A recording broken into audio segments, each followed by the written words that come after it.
मांग पर, ये जो अपनी खेती को बचाने की मांग पर जो किसान लड़ रहा है, जो आदिवासी लड़ रहा है, ये लड़ाई भी आपकी लड़ाई से जुड़ी हुई है। इस बात को आपको समझना होगा, क्योंकि आदिवासी की, गांव के गरीब की और गांव के किसान की इनकम बढ़ेगी तो हमारे बाजार चलेंगे, हमारे बाजार चलेंगे तो हमारे उद्योगों की डिमांड बढ़ेगी, हमारे उद्योग चलेंगे तो हमारे जो है बच्चों को वहाँ रोजगार मिलेगा। इसलिए हम आपसे कहना चाहते हैं कि चुनाव में आपको ये जो प्रधानमंत्री और गृह मंत्री, ये जो भारतीय जनता पार्टी और आरएसएस पूरे देश के लोगों को मूर्ख बना करके, हिंदू हिंदू करके, ये जो पूरे बुनियादी मुद्दों से आपका ध्यान हटा रही है, इससे आपको सचेत होने की जरूरत है। और इस चुनाव में आपको ये जो भारतीय जनता पार्टी और उसका गठबंधन है, ये जो दिल्ली में चोर, ये जो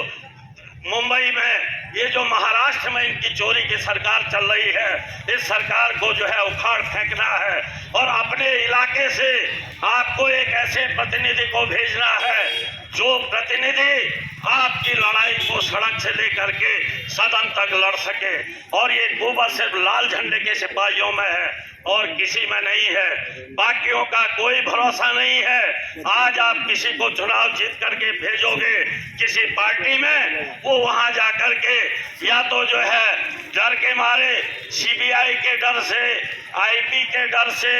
जो है वो आपके जो है डर के मारे चला जाएगा बीजेपी के पास, आरएसएस के पास, और या तो जो है वो चुपचाप बैठ जाएगा, छोड़ देगा, वहाँ आपकी आवाज नहीं उठाएगा। तो आपको एक ऐसे प्रतिनिधि को चुनना है जो सड़क से लेके सदन तक लड़ सके। और ये गोबर सिर्फ लाल झंडे के सिपाहियों में है, जिनको दुनिया की कोई ताकत न करा सकती है, न झुका सकती है, न खरीद सकती है। इसलिए मैं आपके बीच ये अपील करने आया हूँ कि आपके बीच एक मेहनतकश लड़ाकू जो है उम्मीदवार हम लोगों ने यशवंत कामगार को खड़ा किया है। इस चुनाव में आपको यशवंत कामगार के सीटी के चुनाव निशान पर आप सब लोग मिल करके वोट डालें और यहाँ से एक ऐसे प्रतिनिधि को जिता करके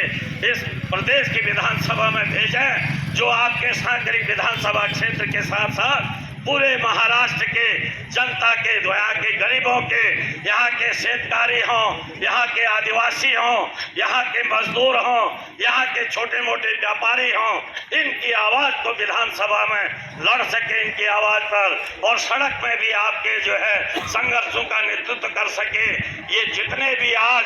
महाराष्ट्र के अंदर चुनाव लड़ रहे हैं, उनमें सिर्फ लाल झंडे के जो दर्जनों सिपाही लड़ रहे हैं, उनके अलावा ये किसी की कुवत नहीं है। इसलिए हम चाहते हैं कि इस चुनाव में यहाँ से आप महाराष्ट्र के अंदर एक छोटा सा ग्रुप ये लाल झंडे के सिपाहियों का एक बार भेज करके देखें, उसके बाद आप देखेंगे कि कैसे आपकी लड़ाइयाँ आगे बढ़ रही हैं। इसी अपील के साथ कि आने वाली 20 तारीख को